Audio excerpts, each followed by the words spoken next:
Hello, welcome ladies and gentlemen to the 16th video in a series of reflections on the Bhagavad Gita, chapter 16, verses 1, 2, and 3, also known as the godly qualities. Now, if this is the first time you're seeing one of these videos from me, I suggest you go to the top of the YouTube list and take a look at the introductory video. It gives you some sense of what this is about, the method that I'm using, and it also saves me from having to repeat 3 or 4 minutes of the same information at the start of each of the videos. And whether or not you've seen a video here before, I will let you know that we always start from a place of rest. It's a chance to break from all the cares of the day and the runnings around of the mind and the turmoil that might be in our heart for whatever reason. And I've mentioned before, the exercise that I use is from the School of Practical Philosophy in New York City. Certainly not unique to them. These days there's even apps for your iPhone that will take you to guided calmness, rest, meditation, whatever you'd like to call it. But whatever the case is, let's just take a few moments now, and in whatever way that you know, let's just come to rest. Sometimes it's better with the eyes closed so you're not distracted by all the things that are going on about you. But again, whatever your method, let's just come to rest for a few seconds.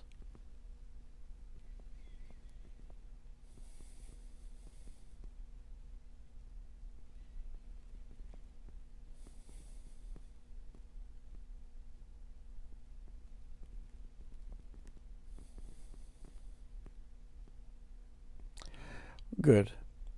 And as I said before in these videos, certainly you might want to pause them while we're coming to rest. That way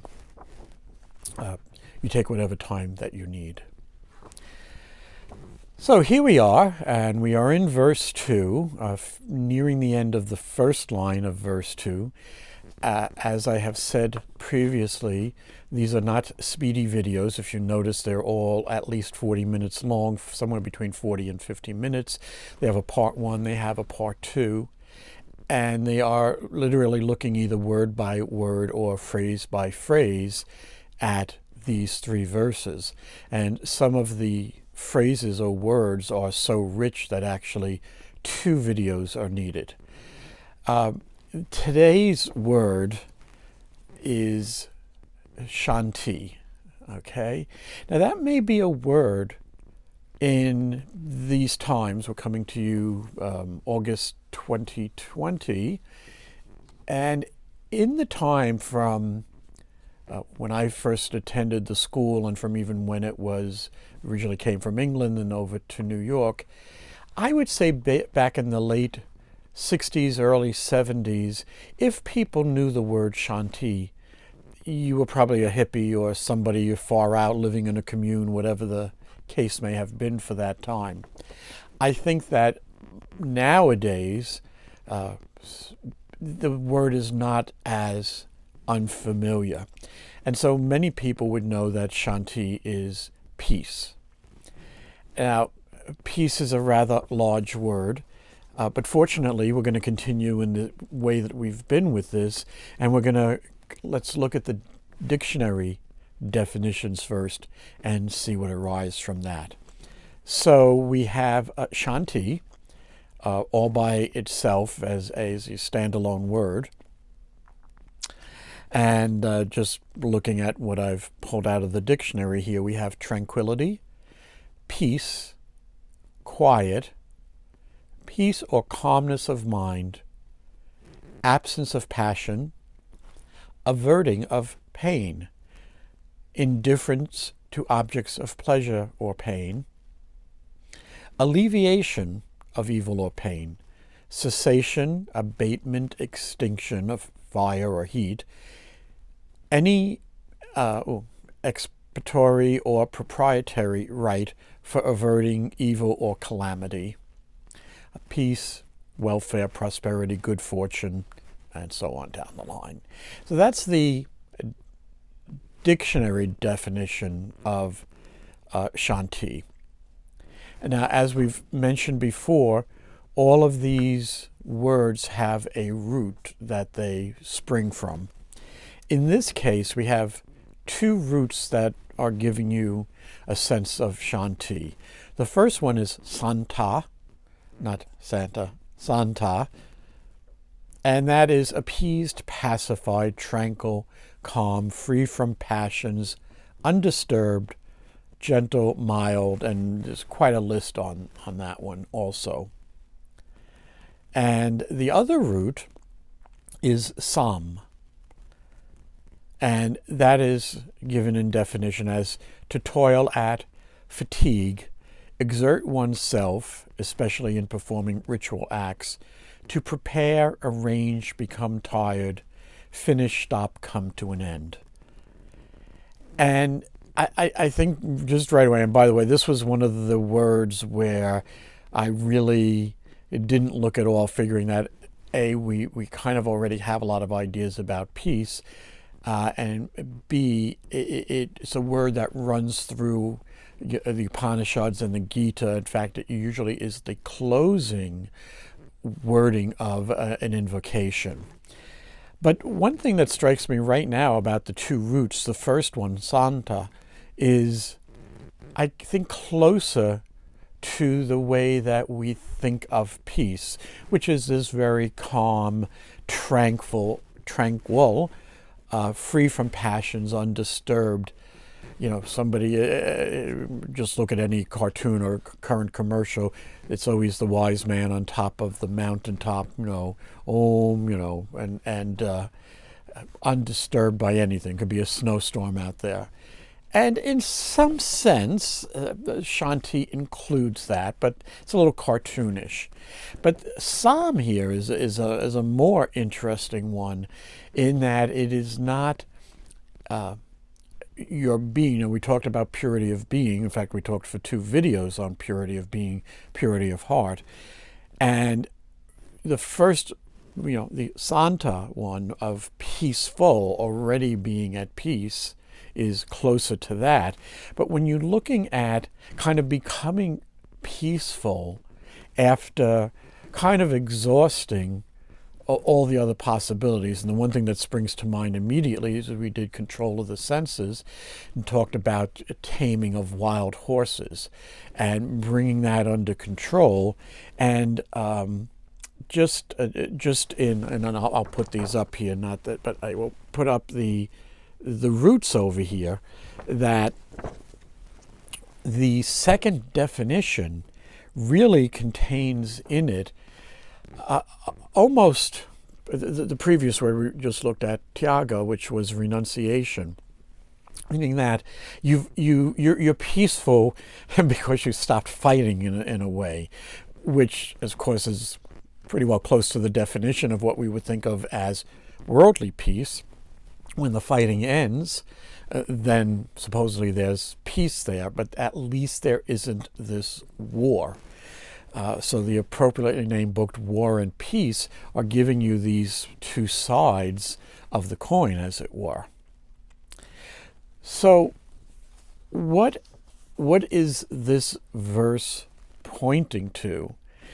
As with the others, again, these are always my reflections based upon what I'm seeing here, and of course, as we've talked before, any human on the planet who is speaking through their stuff, whatever that might be. We've talked about impurities in the heart and mind and how they affect, instead of getting that straight light, the straight truth, as it were, you are filtered through whoever the speaker is. So this is certainly being filtered through me, but it does, to me, still seem to indicate that we're within the realm of the heart.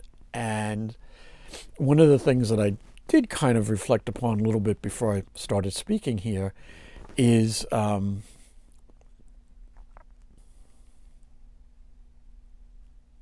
well, it was something. We may definitely have to cut this out. So let's just hold on there again.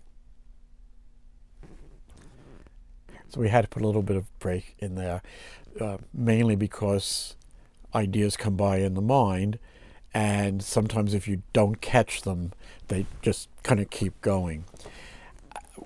Where peace comes up for a lot of people, and I just had this image. I don't believe that any, assuming that there's any Miss America contests even being held, but I think the standard line was, well, what would you wish for the world? And all the ladies would say, oh, I wish world peace. And I don't, in one way, it's a good desire, and certainly better than saying I wish that everybody was out killing each other. However, as I've been saying, I think it's at the wrong end of the stick, in that, first of all, it would be very, very difficult to even come up with a definition of what world peace means, because peace at the physical level means something different to everyone. Some people's idea of peace is playing golf on a Sunday. Some other people's ideas might be listening to music or going to the movies. I mean, the list of items that constitute what people think are peaceful is as varied as the number of humans on this planet. Behind that, however, is that there is some thread that runs through, that it's a desire, more of a desire, that people are not fighting, or not warring, are not, and we've said this before, are not killing each other, beating each other up. A lot of the qualities that have come before are really necessary to be enacted by each of us. And then you would get some sense of peace in the way that we would say, well, we want world peace. I personally do not think that there's any chance of world peace in the way that that I'm describing it here, and that we tend to think about it, is that somehow or another, it's kind of like, you go out in the woods and the squirrels and the deers are eating out of your hand, and I think it's a fantasy. That is not to say that it is not worth striving for, but I do not believe that with whatever the current population of the planet is, I'm going to go with 7 billion, I haven't looked lately, let's say between 6 and 7 billion, that there could ever be enough agreement that anybody would say, yes, I believe that the world is at peace. So for the purposes of this reflection on these qualities, I am kind of going to discount the notion that somehow or another we will get to some state that quote is world peace. And again, I think that that's impossible, because there isn't really a definition of world peace. A lot of people's idea of peace is, I'm not being disturbed. If I'm golfing, I can still go to the store and buy golf clubs and golf balls. If I'm going to the movies, I can still see my favorite movie. They're still making it, or there's something good. Peace tends to be very personal, just like the idea of heaven. Very personal. What people's expectations are of that are kind of in the same vein of what world peace might mean. And so I am totally just like leaving that out here, and there may be somebody better than I who would talk to that. But for the purposes of this discussion, it really begins with the individual. Again, if there's to be any hope of something approaching a non-warlike state, I think that might be a better way of approaching this. Then it comes down to the individual.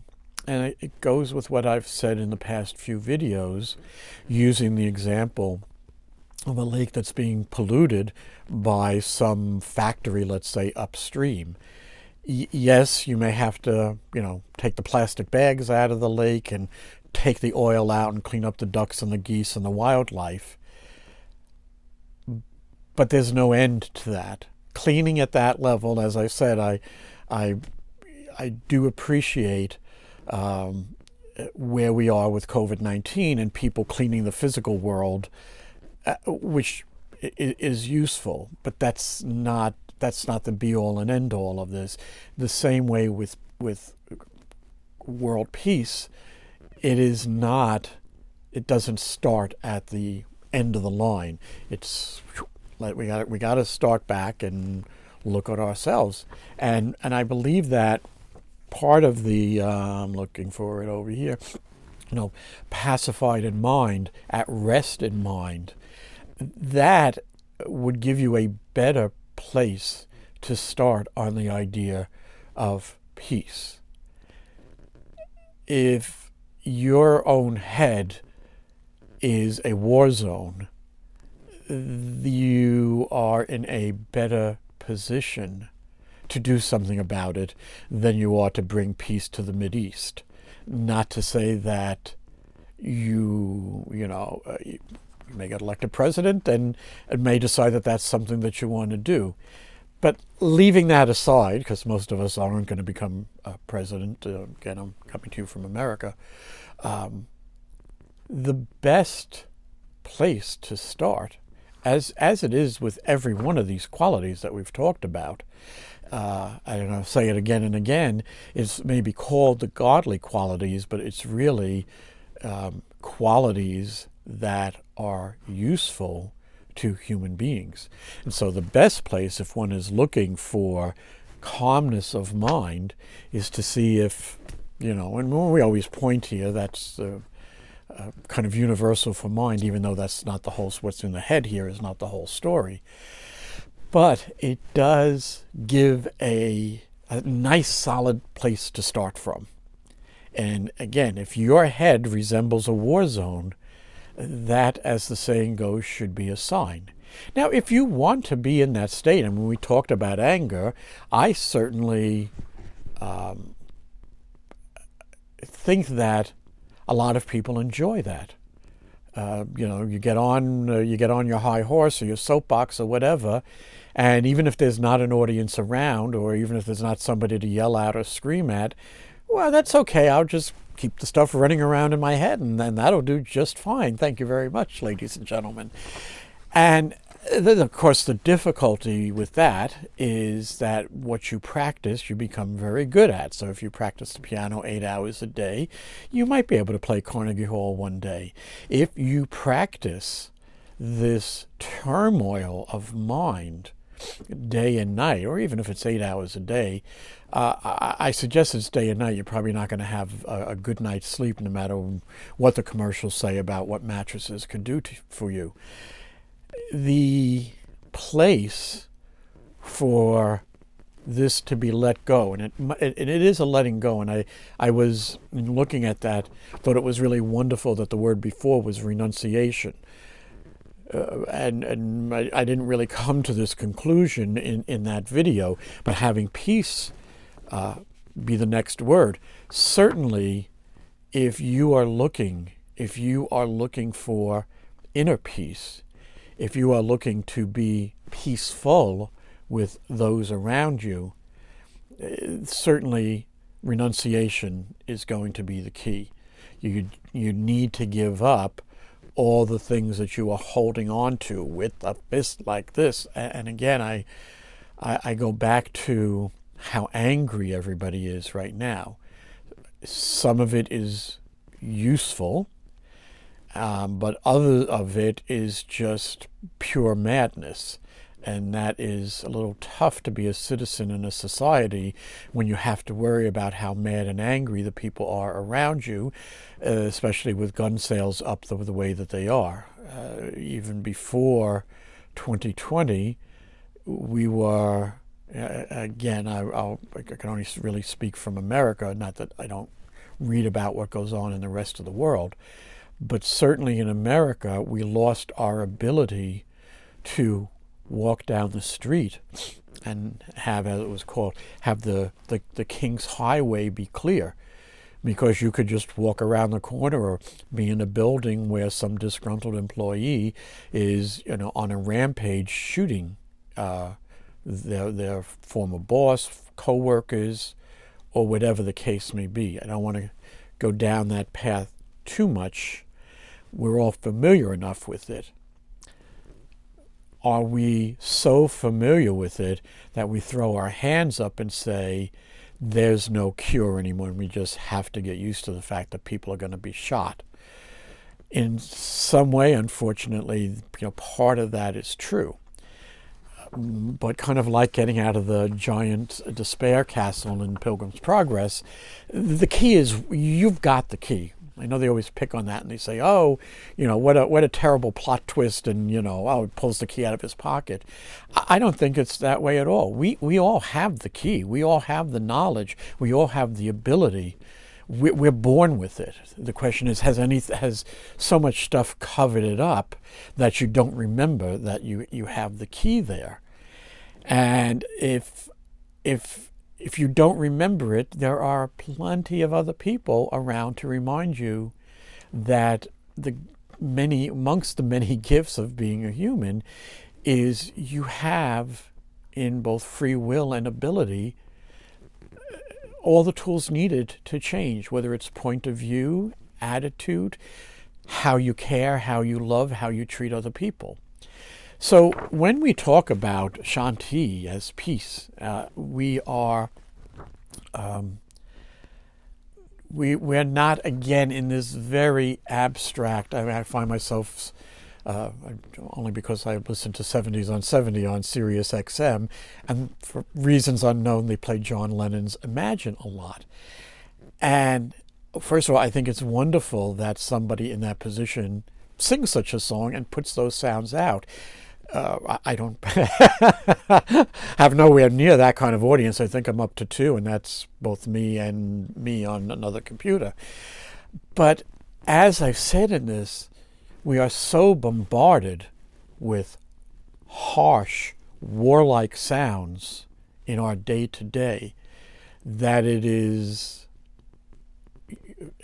really called for anybody, whether it's somebody like John Lennon singing, or if it's somebody just like me who's just reading this stuff and saying, hey, people, it's all there, and it can be taken up or not. As we say, the choice is always up to you. There is no way, even if somebody, as I always say, even if somebody has a gun to your head, you still have a choice. Now, it may be a very dire choice, but the choice is always in your hand as to how you are going to act. We love to blame everybody else and circumstances. I read you some stuff from the Screw Tape Returns that clearly shows, at least I don't believe that. I'm more in favor of, how about we do a little inner cleanup first, and then, and again, this has been said, why worry about the mote in your brother's eye before you take the beam out of your own eye? These are not new concepts. I am not saying anything here that hasn't been said for the past how many thousands of years. But it is necessary in light of what we hear day to day that fair and balanced, I believe that was Fox News's original slogan, that there is some sort of balance, that we are not just hearing hateful, warlike, harmful sounds all the time. And whether you believe a word of what I say or not, it doesn't matter. What matters is there is at least one other human being on the planet going, I understand. It's fine, and I get it. And I also understand that life is tough. This is very, very tough times. But that doesn't mean you abandon the godly qualities or the human. I mean, this is, it could be a misnomer, called the godly qualities, but really maybe the human qualities. And so here we find ourselves talking about peace, not as an abstract concept, but as the core, the base, foundation of how one could live what we said before, a pure life, honest, wise, without fear, without harm, one of giving up to whatever's in front of you. Now that has to appeal to you for this, what I'm reading here, to have any value. And if it doesn't, first of all, I don't think you would have been 16 videos in on this, but whatever the case may be, this is really meant as a way of getting another sound out there, and that's all. No one changes their mind about anything unless they feel it is better than the way they're thinking about it before. So, for example, if I were at a restaurant and somebody put a moldy piece of bread on my plate, both from experience and taking a look at it, I would, waiter, waitress, this piece of bread is moldy. Can we do something about it? Get me a, if you will, good piece, an edible piece of bread. That is nobody's twisting their arm. That is naturally what happens when you look at a situation and you go, this, that. And if you don't feel that the second option is better, you're going to stick with option A. The purpose of speaking about peace and renunciation and all the things we've been talking about is at least you have a chance to know that there's an option B out there. I believe that the way that we are right now, there's also a terrible amount of resignation. That's just the way that it is. What do you expect? And I've talked about, you want to live in a utopian world. I don't believe that that's possible either. It goes along with world peace. But it's certainly not, I don't believe it should be thrown out as a direction.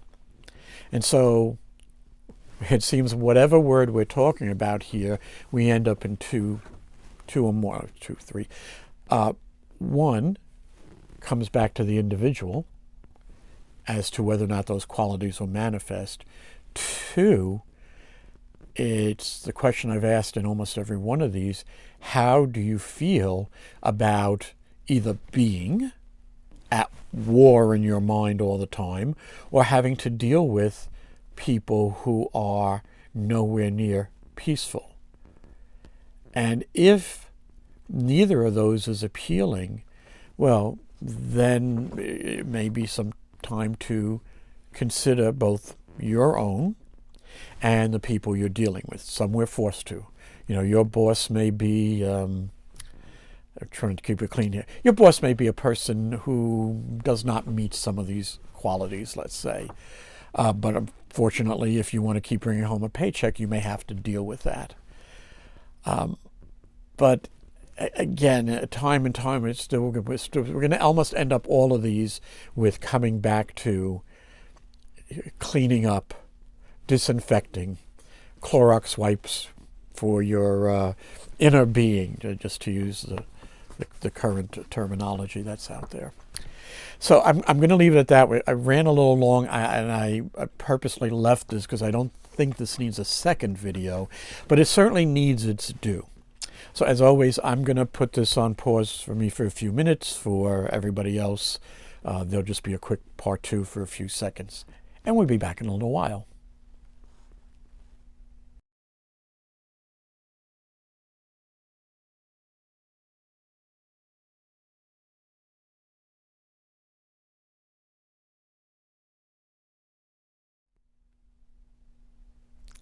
Hello, and welcome back to part 2 of our look at the word Shanti, which is simply described as peace.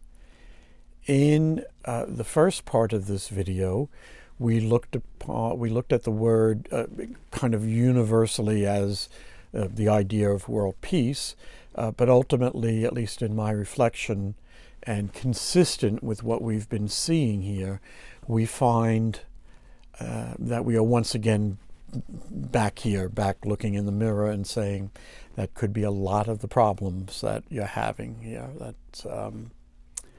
So we considered inner peace.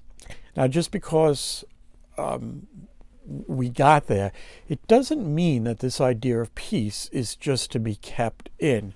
And in fact, a lot of the either prayers or the beginnings of Upanishads usually have some sort of invocation, something that is said as kind of the start. And depending upon the subject matter, the invocation kind of goes with it. So if you were at an Upanishad that was talking about teaching and speaking, the invocation would tend towards, may we be in a state to be able to speak well and to speak wisely. Yet the one common factor in almost all of these invocations, and even prayers that are not an invocation to one of the Upanishads, is that after sounding whatever the prayer is, they all end as follows: Om Shanti, Shanti, Shanti. And in the definitions here, it actually gives Shanti, Shanti, Shanti, which is how a lot of these invocations end. And it says, may the three kinds of pain be averted. So although we talked about this as certainly needing, peace starts from within, everything starts from us, there's still an acknowledgement of not only the level, the causal level, the level of heart, the mental level, the level of mind, but also of the physical level, meaning that our actions do have an effect on the physical level. I mean, if people are very warlike, chances are very good that there's going to be a lot of fighting and destruction in their clashes with other people. So I don't want us to get the idea that you give up completely on the idea of peace in the physical world. It's difficult because the physical world is nothing but activity, and activity of things clashing, or simply animals needing to eat. I think I mentioned Nat Geo Wild. You just look at anything, whether it's the lions, the snakes, the fish underwater. It's a lion, snake eat snake, fish eat fish world out there.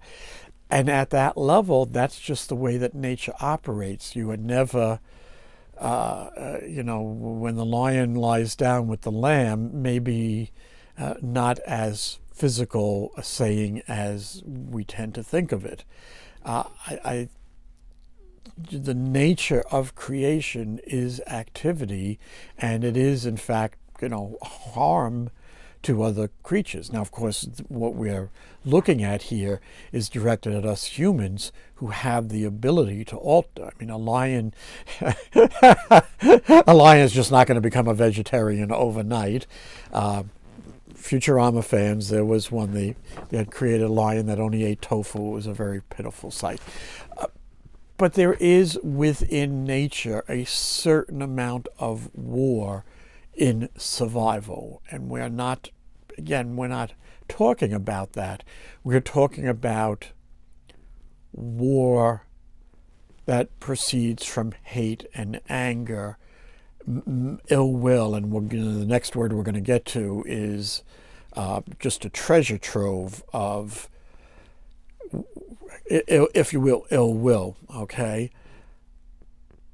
We are able, in control of our senses, in control of ourselves, to bring whatever peace we can. But the best place for there to be peace, so that we don't have this loss of control over ourselves, is within ourselves. And kind of interesting, as obviously I've read through these, and I know some of the words that come up are coming up. And one of the things that inner peace of mind, peace of heart do, is prevent a lot of what's coming up, which is, malice, or, of course, for the godly qualities, it's lack of malice, lack of covetousness, lack of fickleness, lack of control. But clearly, if you were to say, is somebody in control of their senses, control of their emotions, control of their mind, I don't think it's just New York City that has. In fact, I know it's not, because I've visited other places, even rural places, and there are people who are standing in front of grocery stores just shouting out at the world. Their either hate of it or their understanding of it or what have you. Now, this is not to take away from the fact that one might have a mental illness, chemical imbalance, but I sometimes think the line between, quote, us, healthy, normal people, whatever that means, and those that we see out there, that may be a thinner line than we think. You just have to ask yourself, what does it take to push you out of a peaceful mood? That's assuming any of us get into a peaceful mood. And I say that that's not such a hard thing. I mean, a lot of us either wait for Friday, the work week, to be over, or, it depends on what your week looks like. But, finally got to get a chance to get home. I'll rest, put my feet up. My case, Friday nights is we generally like pizza and a movie. But whatever that is, we are aware of some sort of peace. But a lot of that is temporary. It's peaceful for the moment. Nothing wrong with that. It's good to get that taste. Can we be at that level of peace in our dealings with everybody? And I always go back, because, as I will say, they bear the brunt of our stuff, is supposedly your loved ones are the ones who very rarely get to see you as peaceful as you might be.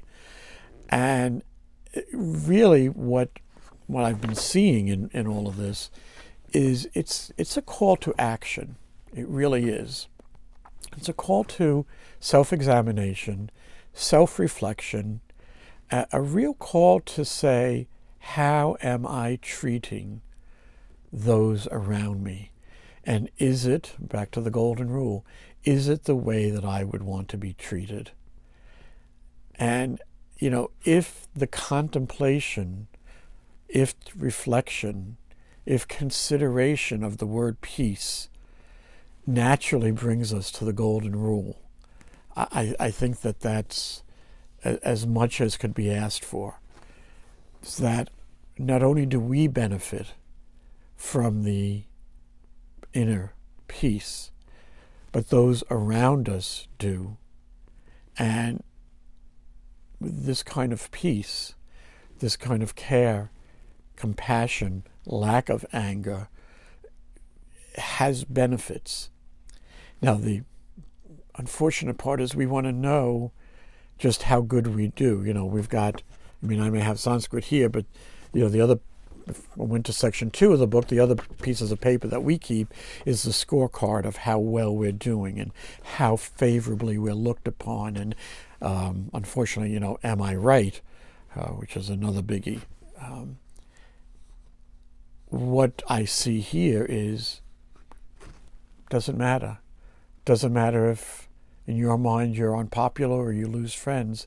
If you are in fact acting from a peaceful, loving, compassionate, truthful, honest way, they may like you, they may not like you, but neither here nor there. The benefit is in the action itself. And that is something that, at least as I read through here, plus own belief, it is something worth striving for. So I'm going to leave it at that for peace. There is, there's so many angles that you could come at this. And for every person watching, there's a different viewpoint. But ultimately, the one who knows, the only one who ever knows anything, is you yourself. I could tell you A, B, C, D, E, F, and G, and the whole alphabet, but if that does not line up with your experience or your belief, it doesn't really matter what I or anybody else say. And so we go back to, getting served the moldy bread and want something better. You would need to see within your own life if living in peace is actually a better condition. And I wish every one of us, including myself here, the best of luck with that. It is a worthy endeavor for any human being to bring peace to those around them and to bring peace to the world, whatever that may mean. And even if it means less war, that's a step in the right direction. I leave you peace, my peace I give you. And until next time, don't forget, there's cat videos out there if you'd like. And if not, look for something else too. Keep the peace. Until next time.